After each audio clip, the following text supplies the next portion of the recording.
Let me show you how to access your digital learning files. If you see the bottom of this, it says that this pack has Seesaw, digital activities, and Google Slides. Both of these activities are in here. Let me show you how to get to them. On this page right here, I have all the Seesaw activities broken down into 5 different activities. You have to click on each one to grab them. Let me show you how to do this. When you click on the activity, it takes you right into Seesaw. So make sure you get your Seesaw account first. Then you select Save Activity. Super easy.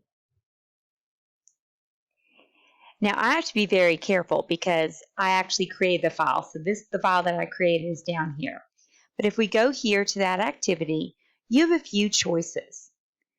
If you go to these 3 little circles, you can actually edit the activity, and you're going to want to do this for your students. Right here, you click on this and you can add voice directions. I highly suggest you look over the activity and then record your voice giving your students instructions.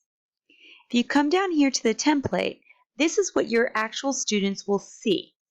If you click on it, you can edit these activities slightly. So you can see I have everything built for you right here. And these are the tools that your students would need to drag. So they would take this and they would drag this picture over. Now, if you only want your kids to do one of these activities, you can see that in this pack, it's 1, 2, 3 pages over here. You can see where my cursor is. If you only want your kids to do the first one, you can click on the other page and go to the 3 little circles and select Delete Page.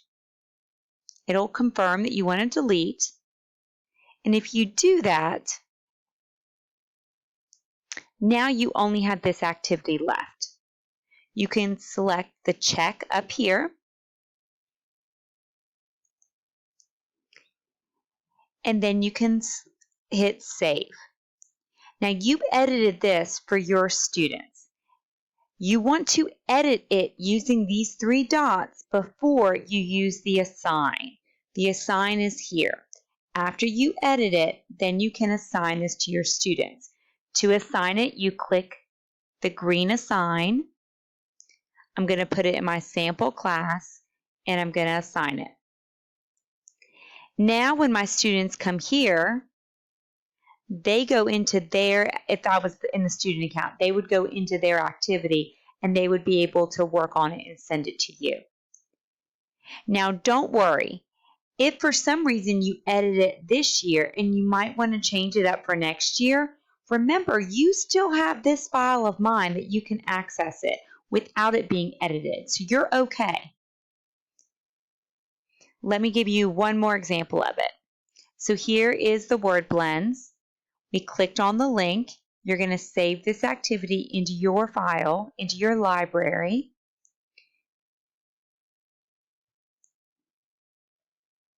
I believe it's this one right here. This file is very big. It has 10 pages. I'm going to go to that double circle. I'm going to copy and edit the activity. Remember, you can add those voice directions. Come down here, and you can pick which of these you want to use or don't want to use. Again, come over to the side panel with the circles and decide from there what you want to use and don't want to use. Pretty easy, pretty basic.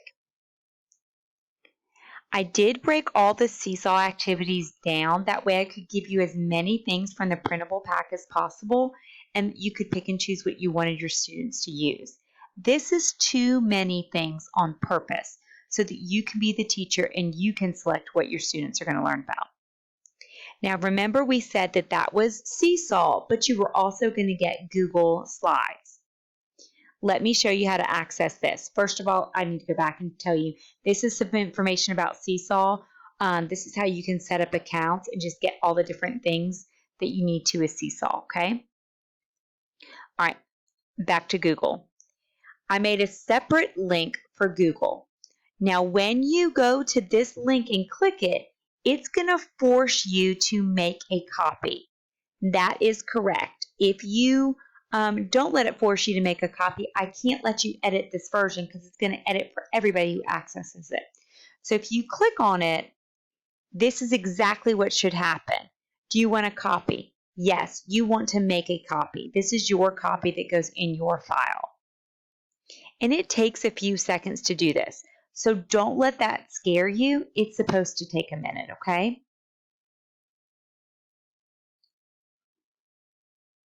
Now you can see that this pulled up in Google. In the corner, I give you a little image to show you what your students need to be doing here. This is a writing prompt. So your students are most likely going to be typing on a computer. Now, if they had an iPad, they might be able to use their finger or a stylus to write, but most likely they'd be using a computer. I also provided you with a word wall right here, and I have a text box ready where the students would type. You're going to get the same things in this one Google document that you got in all those Seesaw activities. So you're going to get 1, 2, 3, 4 writing prompts. You can choose which ones you want to use and don't want to use. So just like with Seesaw, you can select. So say this is the writing prompt you want to use.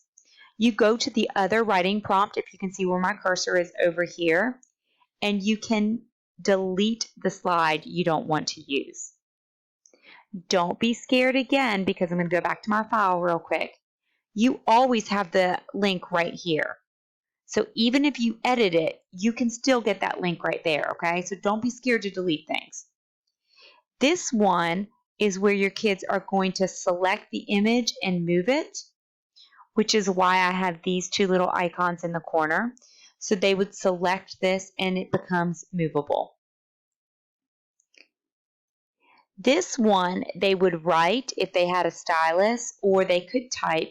So I already have the text box ready for them, and they could practice typing. My goal was for this to be a writing activity, which is why I left the pencil up in the corner. But that might not be an option, like if you have Chrome and it's not a touch screen. So again, you have tons of options over here. You're not going to want all these. You're going to delete the pages that you don't want to use. So you're going to have numbers and you're going to have letters. And you're going to have the same activities as the Seesaw. So this one, they select it and they drag it to where they want it to go to complete the activity. They have 3 different ones of those, and then they all have all the Chrysalis pages as well. Now, once you're done with this Google activity, you would save it, and then you would have to load this into your Google Classroom, which is an extra step I'm not going to show you today, and you would make a copy for each student, okay? So that's how you would use that with your students. So again, when you get this pack of your digital learning files, each of the Seesaw activities is broken down on purpose, and then it's going to give you some instructions for Seesaw, and then right here is the Google Slides file that you would need. Let me know if you have any questions. Here's a look of everything that comes in that packet that you get to choose from.